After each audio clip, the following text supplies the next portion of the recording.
The first rain in months has bought them some time, but the fires are still plenty and still far too strong.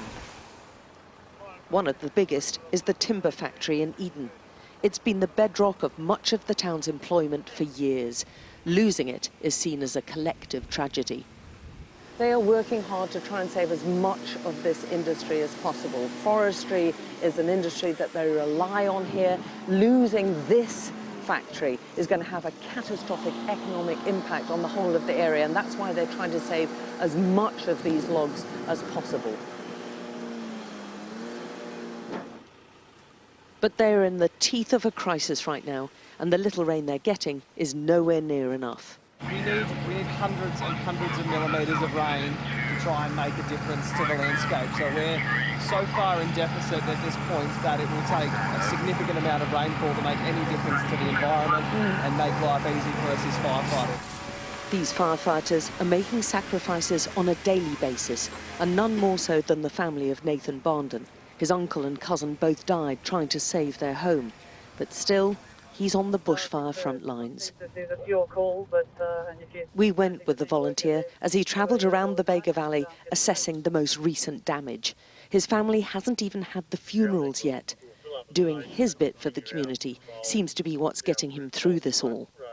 We can help others not go through what our family is going through, and that's why I put the uniform back on every day, and that's why my dad does and my brother does, and why we keep going, because if we can make sure that no one else has to feel what my family and what my auntie and the rest of our family are feeling, then I've done my job, and that's all I can ask for.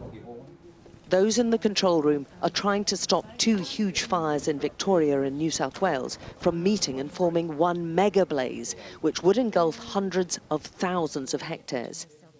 They know higher temperatures are on the way again in days, and it's far from over. They've got to that size now where we're hanging out for significant rain. We could be talking several weeks or months. That almost certainly means more of this: flattened buildings, a fractured infrastructure, and a charred landscape which is going to take years to recover. Hundreds have spent the past few nights sheltering on boats at Eden Wharf. Once strangers, they're now firm friends. There's much dispute too over what's led to this crisis. They're blaming it all on climate change, and it's not all climate change. Yeah, fair enough, we are in a drought.